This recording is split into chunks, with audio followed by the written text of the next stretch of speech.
Coming to villain की video की शुरुआत वहीं से होती है जहां से हमारा वीडियो खत्म हुआ था। प्लस उसके बंदे को भी उल्टी आ जाते हैं, बोलते कि अब यार हमें तो उल्टी आ गई। बोलते साले मेन कैरेक्टर के बच्चे तेरी हिम्मत कैसे हुई मेरे ऊपर गोबर फेंकने की। तो वो भी होश में आ जाते हैं, वो भी अपने कंट्रोल में आ जाते हैं। मेन कैरेक्टर भी बोलते कि बहुत बड़ी हमारी आइटम ने काम कर दिया और देखो वो लोग अपने कंट्रोल में आ चुके हैं, हमला भी नहीं करेंगे। आ चुके कि हम हमला करें उन पर। बंदे भी अटैक कर देते, बोलते कि मारो सालों को। अपनी रस्सी निकाल लेती है, बोलती कि ओ या मैं भी तैयार हूँ। इतना बोल के वो भी बाकी बंदों को पकड़ लेती है। भी मन में सोचते हुए बोलता है कि जो मेरी लैन है उसने एक न्यू मूव अपना तैयार कर लिया खुद का और उसने अपने आप को सरपास भी कर लिया है, मुकाबले और भी ज्यादा अच्छी हो चुकी है। अंधे रहते वो भी अटैक करते हुए बोलते कि साले को मार डालो। तभी दूसरा बंदे भी बोलते कि आप गोटा काटो इनका। ये बोलती कि गेंडो अब टाइम आ चुका है कि हम तुम्हारा बदला ले चलो, तुम सभी कोई अपना बदला लो। कि जो आर्मी रहती वो भी दुश्मन टीम की ओर हमला कर देती है। बंदर रहता वो भी बोलता है कि लीडर ये गेंडो तो अपनी औकात में आ चुके हैं, लगता है कि हमें यहाँ से भागना पड़ेगा। बोलते हैं कि रुको मैं इन गेंडो की इनकी औकात दिखाता हूँ। इतना बोल के वो भी एक गेंडो को वहीं पर मार देता है। भी अपने पावर को एक्टिवेट करता और उसके पीछे एक एनर्जी से बना हुआ चूहे का फिगर आ जाता और बोलते हैं कि मैं किसी को भी नहीं छोड़ूंगा, सभी को मार डालूंगा। बंदे भी डर जाते हैं और बोलते यार यार हम इसके सामने तो टिक भी नहीं पाएंगे। मेन कैरेक्टर है तो वो भी बोलते कि इसके फिगर को देख कर मेरे को जाना पहचाना क्यों लग रहा है। मुझे याद है जिस मोटो को मैं टॉर्चर कर रहा था, पक्का ये उसका साथी होगा। कल्टीवेशन पावर है, लगता है कि उससे भी ज्यादा बहुत ज्यादा स्ट्रॉन्ग है। डर है तो वो भी बाकी बंदों का काटे पीटे मारे जा रहा होता है। एक चिकनी की एंट्री होती है और बोलती कि यो चिकनी आ चुकी है और मैं इससे और भी ज्यादा नहीं सह सकती हूँ। इतना बोल के वो भी गिटार बजाने लगती है। बंदे रहते उन्हें भी ये गाना सुनाई देता है और वो भी बोलते कि अरे यार ये गाना कहाँ से आ रहा है। मैं आप सभी की चिकनी में आपके लिए एक गाना बजाने वाला हूँ जिससे आपकी जो पावर है वो बूस्ट हो जाएगी। बंदे रहते वो भी बोलते कि आधे को उसने गाना गाना चालू भी कर दिया। मेन क्रिएटर रहता वो भी मन में सोचते हुए बोलते हैं कि जी आप बहुत अच्छे, तुमने बहुत अच्छा गाना बजा रही हो जिससे हमारी जो पावर वो बहुत ज्यादा बूस्ट हो जाएगी। जिया रहती वो भी गाना गाने लगती है और बोलती चिकनी चमेली छुपकी अकेली। बोलती है अरे यार ये गाना तो वही चिकनी चमेली की गाना है जो कि हमारे मास्टर ने सिखाया था। बंदे रहते वो भी बोलते कि हाउ द जोश चलो अटैक करो। भी एकदम शौक हो जाता वो भी बोलता है कि यार यार मैंने तो इनकी मरी हुई कुत्ते जैसी हालत कर दी थी, मगर इतने जोश में ये फिर से कैसे आ गए। इनक्रेडिट भी बोलता कि ओ कुत्ते इधर उधर देखना बंद करो, मुझसे फाइट कर। इनक्रेडिट भी एक शॉट से अटैक कर देता और जो लीडर का जो मास्क रहता वो वहीं पर टूट जाता और लीडर भी पीछे आता है। इनक्रेडिट भी बोलते कि अबे साले तू तो झाओ भी नहीं है, मेरे को लगता है कि वो जो मोटा है मोटा के तू पक्का उसी के साथ ही होगा। भी बोलते है तूने सही पहचाना, जो 5 चूहे का जो गैंग है मैं उनमें से एक बंदा हूँ। मेन कैरेक्टर भी बोलते कि साले तूने हमारे यहाँ से फूड चुराया, तूने बहुत बड़ा क्राइम किया, तो इनका लीडर बनने का नाटक भी करा और हमारे ऊपर हमला भी कर रहा है, तो मैं तुझे बिल्कुल भी जिंदा नहीं छोड़ूंगा, आज तू मरेगा। लीडर के बंदे रहते वो भी बोलते कि अरे क्या हुआ। नकली लीडर रहता वो भी बोलते कि अब बहुत ज्यादा देर हो चुकी है। लीडर भी अटैक करते हुए बोलते तुमने मेरे चारों भाई को मार डाला, तो मैं तुम्हारी जितनी भी सिटी के जो लोग हैं मैं उन्हें सभी को मार डालूंगा। मेन कैरेक्टर भी एक अटैक करता अपने स्वॉर्ड से, मगर देखते वो बंदा वहां से गायब हो जाता है। भी बोलते अरे नहीं यार वो तो आसानी से भाग सकता है क्योंकि उसके पास एक टेक्निक है जो कि जमीन के रास्ते से वो भाग सकता है। अभी बोलती क्या उसके पास एक टेक्निक एक स्पेल भी है जिसकी मदद से ये जमीन में कहीं भी ट्रेवल कर सकता है और ये चोरी चुपके से भी हमला भी कर सकता है, बहुत खतरनाक। और जिया रहती वो भी बोलती है कि उसने अपना नाम तीसू क्यों रखा है। अपना नाम ऐसा रखा है क्योंकि दूसरे बंदों को उसकी खासियत ना पता चले। ये बिल्कुल भी अच्छी बात नहीं है। नकली लीडर रहता वो भी जमीन के रास्ते से ट्रेवल कर रहा होता और हमारे मेन कैरेक्टर की चारों तरफ घूम रहा होता है। नकली लीडर है तो वो भी अचानक से एक हमला करता, मगर हमारा मेन कैरेक्टर भी अपने शॉट से उस हमले को रोक लेता है। लीडर रहता वो भी जमीन के अंदर छुप जाता फिर से। लीडर रहता वो भी कुछ दूर जाकर बाहर निकलता और बोलता कि साले तेरे पास कोई टेक्निक है जिसकी वजह से तुझे पता चल जाता कि मैं कहां पर अटैक करने वाला हूं। जो लीडर रहती है उसकी हालत बहुत ज्यादा खराब रहती है।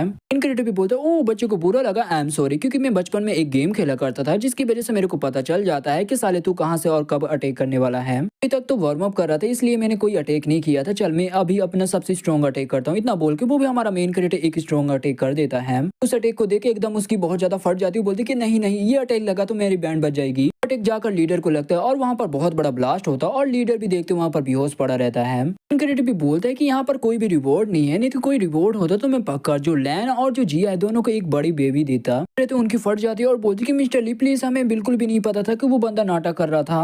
अपना नाम झाओ डोंग बताया था और उसके हाथों में प्रिंस का लिखा हुआ लेटर भी था। हमें ऑर्डर दिया था कि आपकी सिटी पे हमला करने के लिए। हमारा मेन कैरेक्टर भी उसका लेटर को देखता है और बोलता है ये तो सबसे बड़ा प्रिंस यानी जो पहला प्रिंस है ये उसका लेटर लिखा हुआ है।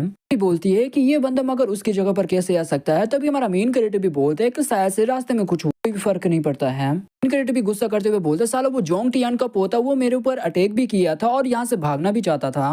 राजा के ऑर्डर पे हमारे सिटी पर हमला किया था जो कि देखा जाए बहुत बड़ा क्राइम है और ये क्राइम का सच ये है कि तुम लोगों को जो सर वो वहीं पर काट दिया जाए। लोगों ने हमारी किंगडम को धोखा दिया और प्लस मुझे भी धोखा दिया, मगर इस बार मैं तुम्हें छोड़ रहा हूँ। चल के फिर से किसी प्रिंस का लेटर आया और तुमने हमारे ऊपर हमला किया, यानी मेरे सिटी पे और मेरे ऊपर। हाल क्या होगा कि बंदे रहे तो वो भी बोलते कि चिंता मत कीजिए, कोई भी लेटर या कोई भी ऑर्डर आएगा वो फेक रहेगा, ऑर्डर को लेकर आएगा, हम उसे वहीं पर मार डालेंगे। क्रेडिट भी बोलता है कि मैं भी देखना चाहता हूँ कि फ्यूचर में ये प्रिंस के बच्चे मेरे ऊपर कैसे हमला करने वाला है। कराता है एक एरिया की ओर जहाँ पर बहुत बड़ा गड्ढा हो जाता है और एक बंदा आता है और बोलता है कि सर जी देखो ना, वहाँ पर एक गड्ढा हो चुका है। मेन क्रेडिट और जो बाकी बंदे रहते वो भी आ जाते उस गड्ढे के पास। बोलती कि मुझे लगा नहीं था कि हमारी सिटी के अंदर इतना बड़ा गड्ढा भी हो सकता है। भी बोलता है कि वो नकली बॉस यहाँ पर अटैक नहीं करता, तो हमें बिल्कुल भी नहीं पता चलता कि यहाँ पर इतना बड़ा गड्ढा है। मेन क्रेडिट भी जो नकली लीडर है तो उसे बोलता है कि थैंक यू, मगर अब तुम मर चुके हो। तो वो बोलता है कि इसी गड्ढे की वजह से जो माउंटेन है वो इतना जल्दी ज्यादा नहीं फैल पा रहा हमारी सिटी में। चलता रहा तो जो हमारा गांव यानी जो हमारा सिटी वो भी धीरे धीरे इस गड्ढे में धंसता जाएगा। इस गड्ढे को भरना चाहिए हमें। मेन क्रेडिट भी बोलते हैं क्या ये इतना ज्यादा खतरनाक है। बोलता है कि हाँ, हमें किसी बंदे को भेजना चाहिए गड्ढे के अंदर, जाकर वो चेक करे कि गड्ढे के अंदर है क्या, प्लान बना सकते हैं कि इसे कैसे भरा जाए। मेन क्रेडिटर भी दोनों बंदों से बोलते कि ठीक है तुम दोनों मेरे साथ आओ। मेन क्रेडिटर जो दोनों लुटेरे रहते वो भी नीचे जा रहे होते हैं। लुटेरे रहता वो भी बोलता है कि बॉस जो आपने आइटम दिया जो हमारे माथे में जो लग गई, इससे तो लाइट बहुत ज्यादा जोर की निकल रही है। मेन क्रेडिटर बोलता है ये महल का एक आइटम है जो कि हम जैसे अमीर लोग इसका यूज कर सकते हैं। क्रेडिटर भी मन में सोचते हुए बोलता है कि मैं इन लोगों को कैसे बताऊं कि ये एक इलेक्ट्रिक लाइट है। मेन क्रेडिटर लुटेरे भी नीचे पहुंच जाते हैं। लुटेरे रहता वो भी बोलता है कि बॉस देखो ये जगह कितनी ज्यादा बड़ी है। मेन क्रेडिटर भी बोलता है ये कोई केव नहीं, ये एक सिटी है। क्रेडिटर भी ढेर सारे ड्रोन निकाल लेता और बोलता है कि लकली मैं इसके लिए तैयार होकर आया था। तो वो भी बोलता है कि बॉस ये क्या आइटम है, ये आइटम तो बहुत ज्यादा इंटरेस्टिंग आइटम है। क्रेडिटर बोलता है जो हम जैसे अमीर लोग जो फैमिली रहती है उनके पास ये आइटम रहता है, वो मत पूछा करो, तुम सामने की ओर देखो। लुटेरे रहता वो भी बोलता है कि बॉस हमें कुछ मिला। सामने ढेर सारे बंदों की जो डेड बॉडी यानी जो उनकी हड्डियां रहती वो पड़ी रहती हैं। मेन क्रेडिटर भी शौक हो जाता, बोलता है इतनी सारी डेड बॉडी। क्रेडिटर भी एक डेड बॉडी को चेक करते हुए बोलता है अरे यार, इस डेड बॉडी को देख के ऐसा लगता है कि ये लाखों साल पुरानी है, यहाँ पर बहुत बड़ी लड़ाई भी हुई है। क्रेडिटर भी मन में सोचते हुए बोलता है कि रुको, जो 9 गॉड है लगता है ये उनका भी एक कवर हो सकता है उनमें से किसी एक का। मैंने बोला था कि उनमें से जो 9 गॉड है उनमें से कुछ बंदों ने धोखा दे दिया था। क्रेडिटर भी बोलता है कि अरे मैं आ रहा हूँ। अरे जो बैठ रहे थे वो भी उड़ते हुए आ रहे होते हैं। रहता वो भी बोलता है बॉस लगता है कि जो आपका आइटम वो वापस आ रहा है। मेन क्रेडिटर भी बोलता है कि नहीं रे, वो मेरा आइटम नहीं है, वो तो बस बैट है।